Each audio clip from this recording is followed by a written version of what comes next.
हे माता वैष्णो, आपको श्री राम की सौगंध है कि इस वीडियो को जो भी लाइक करे उसकी सभी परेशानी गरीबी तत्काल दूर कर देना, उसके लंबे समय से अटके सभी बिगड़े कार्य पूर्ण कर देना। जय माता दी। नवरात्रों में चाहे कुछ भी कर लेना, लेकिन यह कार्य जरूर करना। बिन पूजा पाठ के ही सारा फल मिल जाता है। आप चाहे कुछ करें या ना करें, लेकिन नवरात्रों में यह एक काम जरूर कर लेना। मैं माता रानी की सौगंध खाता हूं, माता लक्ष्मी खुद आपके घर में चलकर आएंगे। आगे आपकी मर्जी। दोस्तों, नवरात्रि में बिना व्रत बिना पाठ के आपको संपूर्ण नवरात्रि का फल मिल जाएगा। यह वीडियो ध्यान से देखना। अगर आपने व्रत नहीं रखा है कोई बात नहीं, आपको परेशान नहीं होना है, क्योंकि कभी कभी हम काम के चलते या फिर ऑफिस वर्क होता है या कभी कभी कुछ ऐसे हम कामों में फंस जाते हैं जिसके कारण हम माता रानी के नवरात्रों में उनको टाइम नहीं दे पाते। तो आपको परेशान नहीं होना है। अगर आपने व्रत नहीं रखा है कोई बात नहीं, पूजा नहीं कर रहे हैं नवरात्रि में कोई बात नहीं। दोस्तों, बस ये एक काम आपको कर लेना है। नवरात्रि में जितने भी लोग पूजा पाठ करते हैं उससे भी आपको अधिक बढ़कर के फल प्राप्त होगा। तो ये वीडियो ध्यान से देखना। आज की जो मैं वीडियो बताऊंगा बहुत ही सुंदर है, ज्ञानवर्धक जानकारी है। इस प्रकार की जानकारी आप लाखों रुपए खर्च करेंगे फिर भी कोई नहीं बताने वाला। हमारे चैनल का मकसद है जनहित एवं जन कल्याण करना, इसलिए आप लोगों को इस प्रकार की अच्छी अच्छी जानकारी सिखाते हैं। तो आइए इस वीडियो में जानते हैं नवरात्रि में ऐसा कौन सा कार्य करने से बिना व्रत बिना पूजा या फिर बिना कन्या भोजन के सारे फल की प्राप्ति हो जाती है।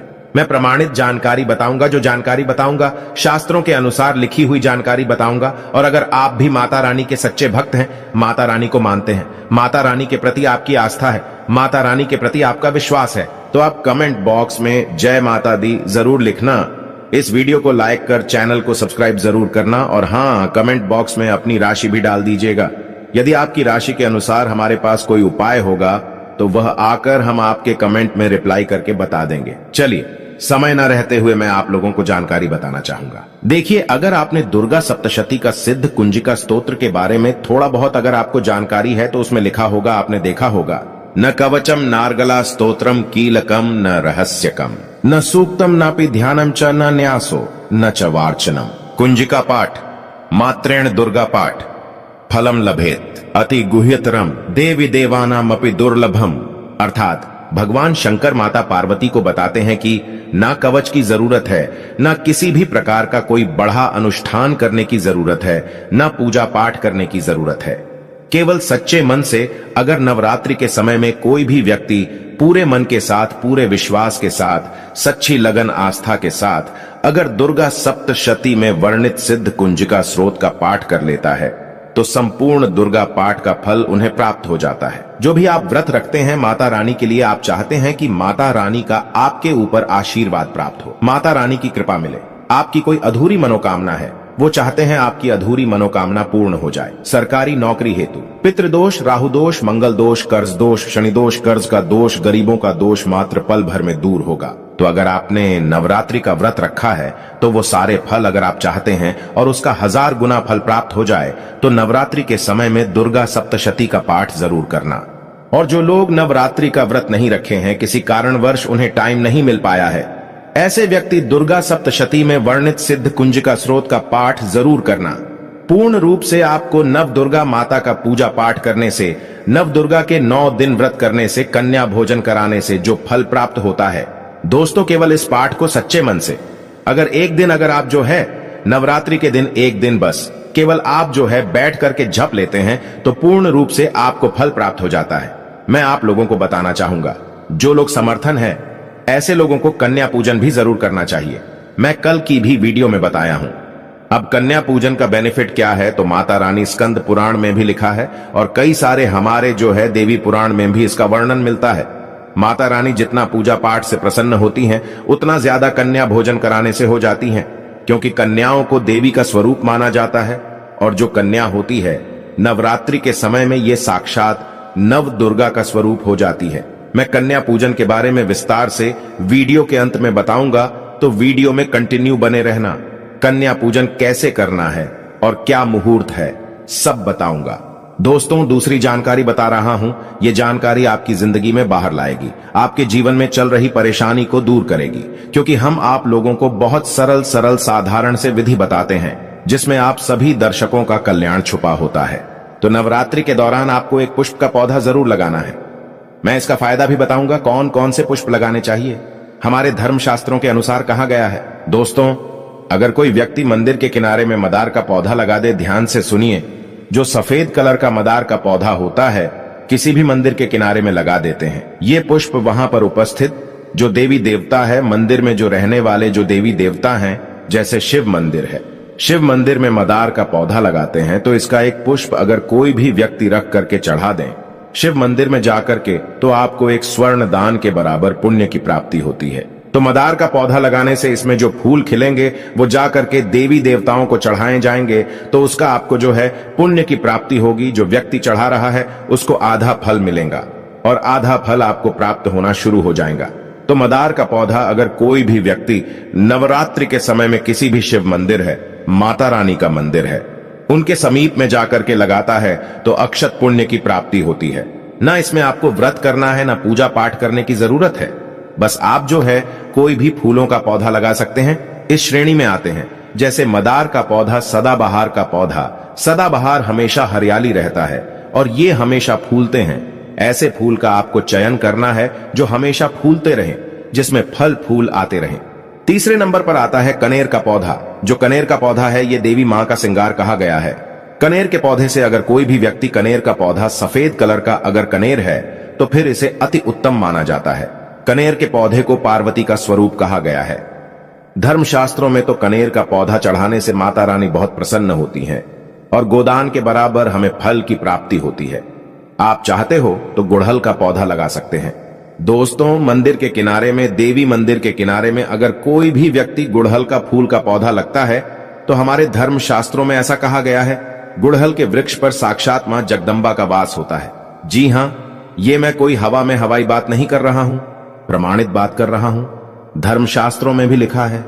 आप माता रानी को 56 भोग लगाएं या ना लगाएं, कोई श्रृंगार का सामान चढ़ाएं या ना चढ़ाएं, इससे कोई फर्क नहीं पड़ता। लेकिन अगर कोई भी व्यक्ति नवरात्रि के समय में गुड़हल का पुष्प माता रानी को सच्चे मन से अगर माला पिरो करके 21 की संख्या में, 11 की संख्या में चढ़ा दी जाए तो उस व्यक्ति की वह मनोकामना पूर्ण होने से साक्षात ब्रह्मा भी नहीं रोक पाते हैं। गुड़हल का फूल माता रानी को चढ़ाने से नवरात्रि में आपने पूजा पाठ व्रत रखे हैं, पूजा पाठ कर रहे हैं, कोई बात नहीं। अगर आप व्रत नहीं कर पा रहे हैं, पूजा पाठ में टाइम नहीं दे पा रहे हैं, तो गुड़हल का फूल माता रानी को नवरात्रि के किसी भी दिन, एक दिन 21 माला पिरो करके, माला बना करके माता को चढ़ा देना, संपूर्ण व्रत का फल मिल जाएगा। आपने नवरात्रि का व्रत रखा हो या ना रखा हो, इससे कोई फर्क नहीं पड़ता। बस गुड़हल का फूल माता रानी को चढ़ा देना। तो ऐसा कहा गया है, कोई व्यक्ति अपने जीवन काल में अगर नवरात्रि के समय में गुड़हल का पौधा लगा देता है और इस पौधे में फूल आना शुरू हो जाते हैं और ये फूल अगर देवी देवताओं को चढ़ना शुरू हो जाते हैं तो माता रानी आजीवन आपकी बिल्कुल ही मदद करेंगी, आपके ऊपर अपनी कृपा बरसाएगी, आपको अपना पूर्ण आशीर्वाद देंगी और जब तक आप इस संसार में जिएंगे कभी भी निर्धन नहीं रहेंगे। देखिए, हमने आपको वीडियो के बीच में बताया था कि कन्या पूजन 2024 में कब है और क्या है शुभ मुहूर्त। आइए अब जानते हैं। लेकिन याद रहे, कन्याओं को ऐसा खाना कभी मत खिलाना नहीं, तो उल्टा आप बर्बाद हो जाओगे। जानिए कन्याओं को क्या खिलाना चाहिए और क्या नहीं, और क्या उपहार देना चाहिए और कौन सा उपहार नहीं देना चाहिए। दोस्तों, इस बार के नवरात्रि बहुत ही शुभ और मंगलकारी माने जा रहे हैं। इस बार चैत्र नवरात्रि 9 अप्रैल दिन मंगलवार को शुरू होकर और इसका समापन 17 अप्रैल दिन बुधवार को होगा। ऐसे में 17 अप्रैल दिन बुधवार को ही व्रत पूर्ण होगा, कन्या पूजन होगा। दोस्तों, नवरात्र की अष्टमी और नवमी तिथि पर कन्या पूजन का विधान है। इस बार महाअष्टमी तिथि 16 अप्रैल 2024 यानी कि इस दिन मंगलवार है और नवमी तिथि 17 अप्रैल 2024 दिन बुधवार को है। ऐसे में आप अष्टमी और नवमी को, इन दोनों तिथियां में कन्या पूजन अवश्य ही करें। कन्याओं को भोजन अवश्य खिलाएं। शास्त्रों में 9 दिनों के नवरात्रि को बहुत ही शुभ और मंगलकारी माना जाता है और वहीं 8 दिनों के नवरात्रि को अच्छा नहीं माना जाता। ऐसे में 10 दिनों के नवरात्रि बहुत ही शुभ माने गए हैं। शास्त्रों के अनुसार नवरात्रि के दिनों में माता रानी का पूजन करने से, कन्या पूजन करने से मां अभय वरदान प्रदान करती हैं। कुंडली में जो कष्ट होते हैं उन्हें ठीक कर देती है। श्रीधर की तरह ही सच्चे हृदय वाले व्यक्ति के सभी कष्टों का निवारण मां शीघ्र ही करती है। मां की उपासना से विनम्रता का विकास होता है। सभी कष्ट, दरिद्रता, दुख, कष्ट नष्ट हो जाते हैं। नवरात्रि में माता रानी का व्रत और पूजन किया जाता है, लेकिन नवरात्रि के दौरान सबसे ज्यादा महत्व होता है कन्या पूजन का। दोस्तों, कन्या रानी जो होती हैं, फूल की पंखुड़ियों की तरह नाजुक होती हैं। कन्या पूजन सर्वोप्रिय है, श्रेष्ठ है। कन्या के रूप में स्वयं जगदम्बा देवी माता वैष्णो 9 देवियां अर्थात समस्त ब्रह्मांड इनके शरीर के कण कण में वास करते हैं। बहुत कम लोग जानते हैं 33 कोटि देवी देवताओं का वास होता है। कन्याओं के मस्तक पर कन्या चाहें छोटी हो चाहें बड़ी हो, वह सदैव पूजनीय है, मां के समान मानी जाती है।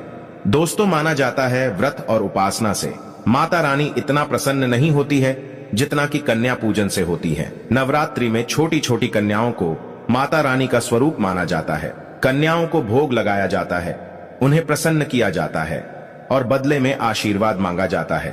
कन्याओं को प्रसन्न करने के लिए गिफ्ट आदि उपहार वगैरह दिए जाते हैं। माना जाता है अगर कन्याओं को कोई भेंट दी जाए और वो उसे खुशी खुशी स्वीकार कर ले तो इसका मतलब है माता रानी अर्थात माता वैष्णो ने वो भेंट स्वीकार कर ली।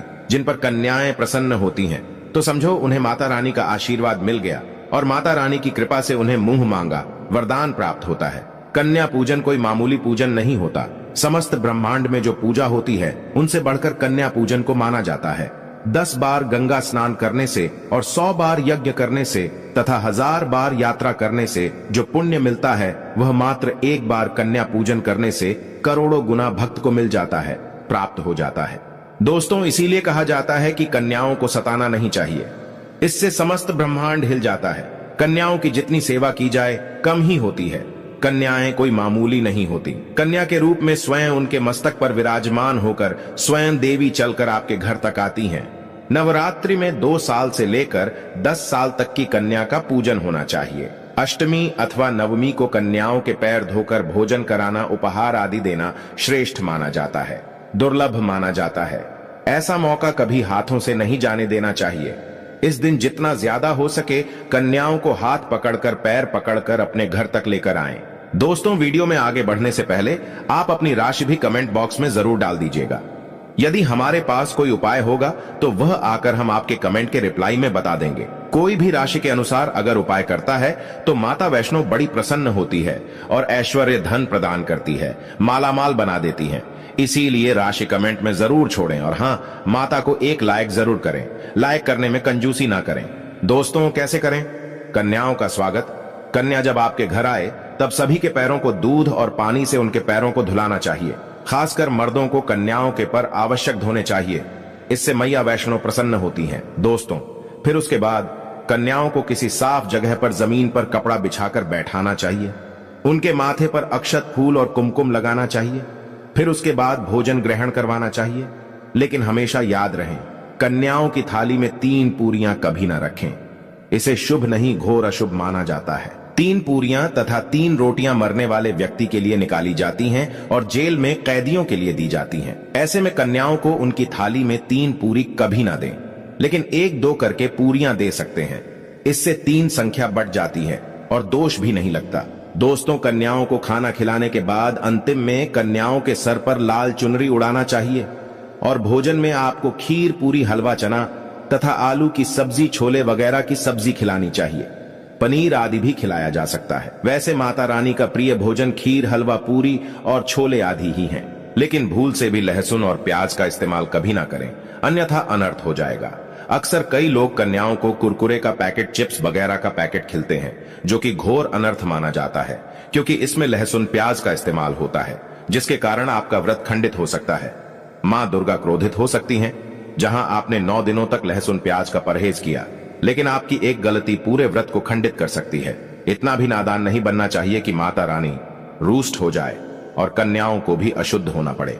कन्याओं को डब्बा बंद कोई भी ऐसी चीज ना खिलाएं जिसमें लहसुन प्याज होता है। कई चीज तो ऐसी होती है मार्केट में जिसके अंदर लहसुन प्याज का इस्तेमाल होता है। ऐसा आप कभी मत करना। दोस्तों, कई लोग कन्या पूजन में खाना घर पर नहीं बनाते और मार्केट से रेडीमेड लाकर ही खिलाते हैं तथा दही जलेबी खिलाते हैं, जो कि शुभ नहीं माना जाता। दोस्तों, ऐसा खाना वो लोग खिलाते हैं जिनके घर में मान लीजिए कोई दुर्घटना आदि हो गई है या घर में कोई बीमार है या कोई मुसीबत है, तब वो ऐसा करते हैं। लेकिन अगर आप स्वस्थ हैं, आपको कोई पीड़ा नहीं है, तो ऐसा भूलकर भी नहीं करना चाहिए। माता रानी दही जलेबी नहीं, आपके हाथों का बना भोजन खाना चाहती है, आपका प्यार चाहती है। फिर चाहे आप घर में एक ही पूरी क्यों ना बनाएं माता के लिए, पर आप स्वयं ही अपने हाथों से माता रानी को भोजन खिलाएं। देखिए, भले ही आप दही जलेबी खिला सकते हैं, परंतु माता को घर का बना हुआ शुद्ध भोजन ही अति प्रिय है।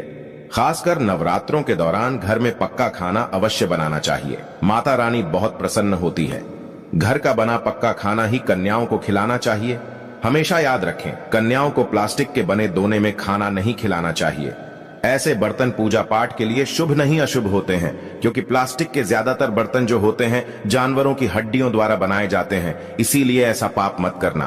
कन्याओं को हमेशा स्टील के बर्तन या पत्तों से बने बर्तनों में ही भोजन कराना चाहिए। बहुत ही शुभ माना गया है। अगर पेड़ के पत्ते में भोजन कराते हैं तो माता अभय वरदान प्रदान करती है। दोस्तों, एक और बात हम आपको बताने वाले हैं कि यदि नवरात्रों के समाप्त होने के बाद यदि बीच में कन्या पूजन में शुक्रवार का दिन पड़ जाए तो कन्याओं को कोई भी खट्टी चीज नहीं खिलाना चाहिए, क्योंकि शुक्रवार का दिन माता संतोषी को समर्पित होता है और माता संतोषी नवरात्रों के दिनों में सक्रिय अवस्था में होती है, यानी वो भी 9 देवियों के साथ में आपके घर में आती हैं।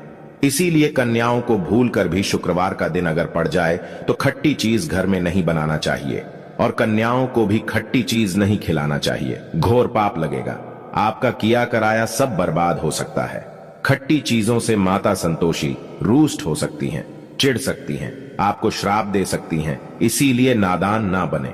दोस्तों, भोजन कराने के बाद कन्याओं की थाली में एक लौंग जरूर रखना चाहिए, क्योंकि लौंग देवी शक्ति तथा दुर्गा मां को बहुत प्रिय है। लौंग माता शक्ति का प्रतीक होती है।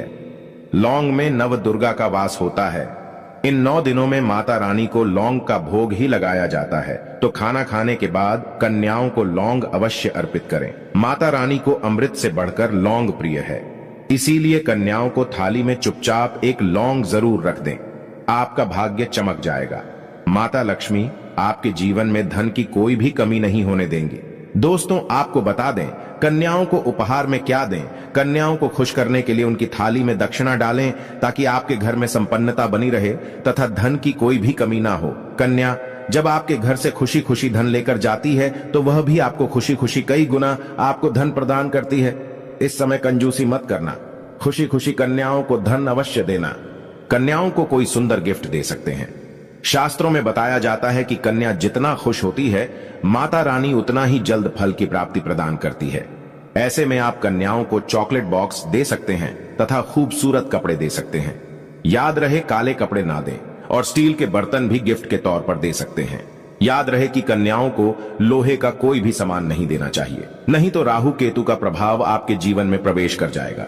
राहु काल तथा राहु दोष आपको लग जाएगा, आप बर्बाद भी हो सकते हैं। दोस्तों, जब कन्या अपने घर के लिए प्रस्थान करें तो उनके चरण जरूर छू लें और अपने मन में अपनी प्रार्थना को पूरा करें।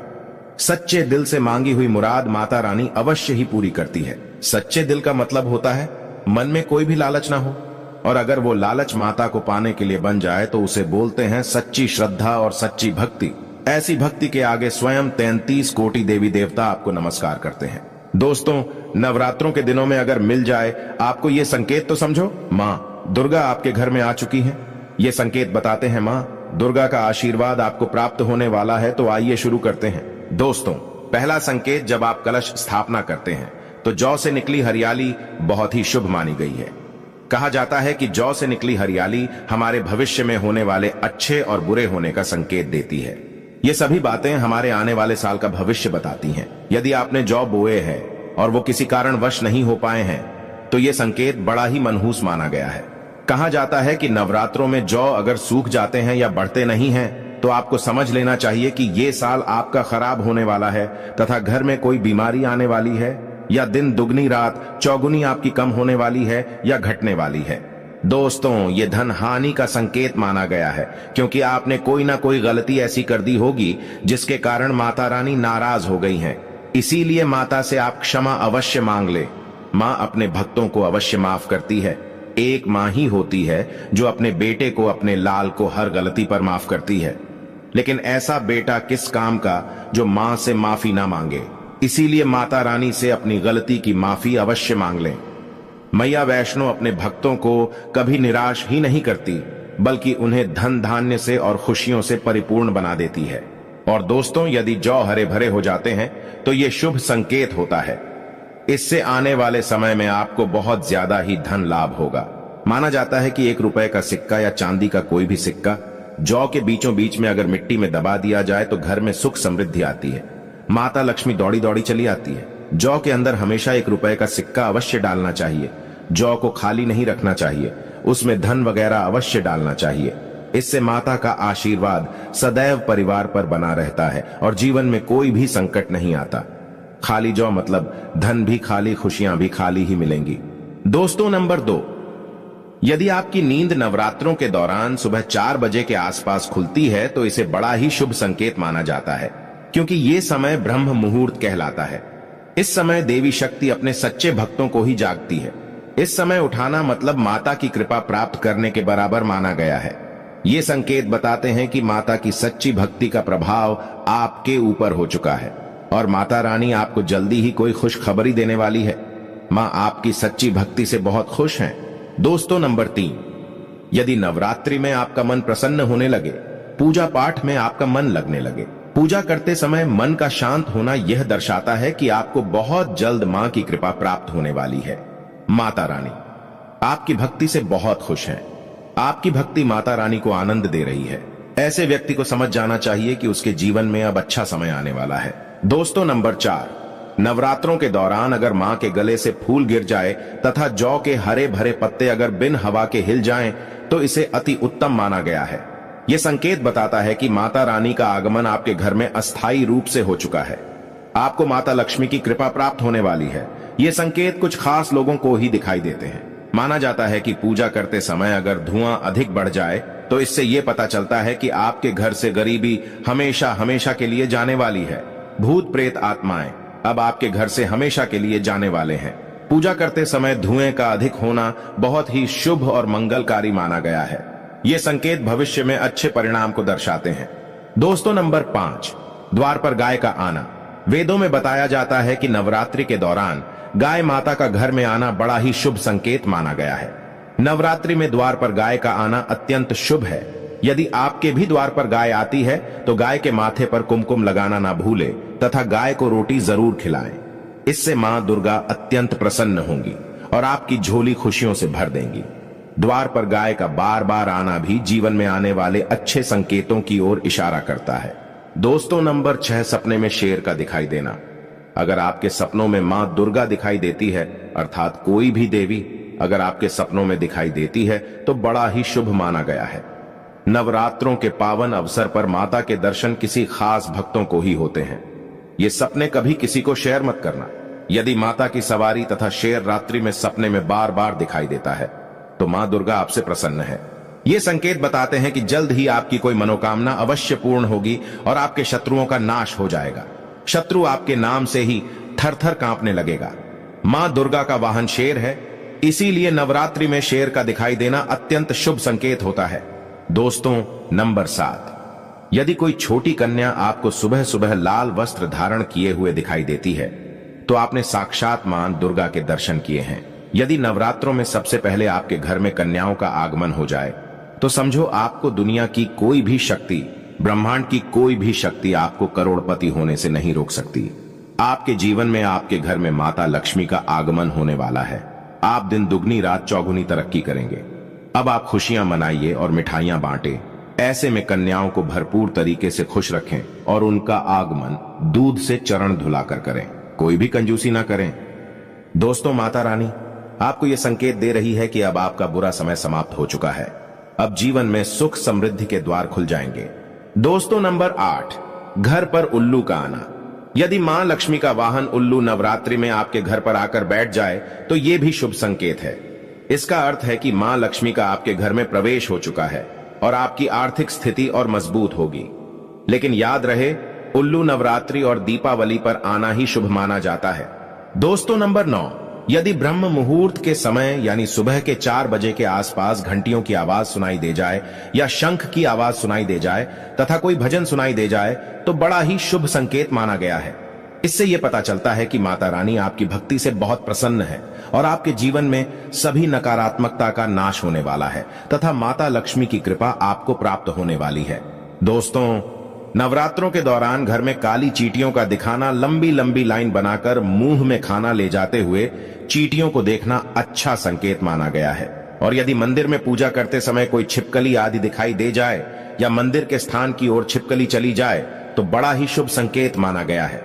इससे यह पता चलता है कि आपको माता लक्ष्मी की कृपा प्राप्त होने वाली है, मां का आशीर्वाद आपको मिलने वाला है। नवरात्रों के दौरान मंदिर में छिपकली का दिखना बहुत ही शुभ संकेत माना गया है। आपकी भक्ति का फल आपको शीघ्र ही मिलने वाला है, क्योंकि छिपकली को माता लक्ष्मी का प्रतीक माना गया है। किसी शुभ अवसर पर छिपकली का दिखना मंगलकारी माना गया है और नवरात्रि में छिपकली का मंदिर में दिखना साक्षात देवी लक्ष्मी का स्वरूप माना गया है। दोस्तों, अगर आप वाकई में मां वैष्णो की कृपा पाना चाहते हैं तो कमेंट बॉक्स में लिखें, जय माता दी माता रानी आपकी झोली खुशियों से भर दें। मां वैष्णो के लिए एक लाइक तो बनता है।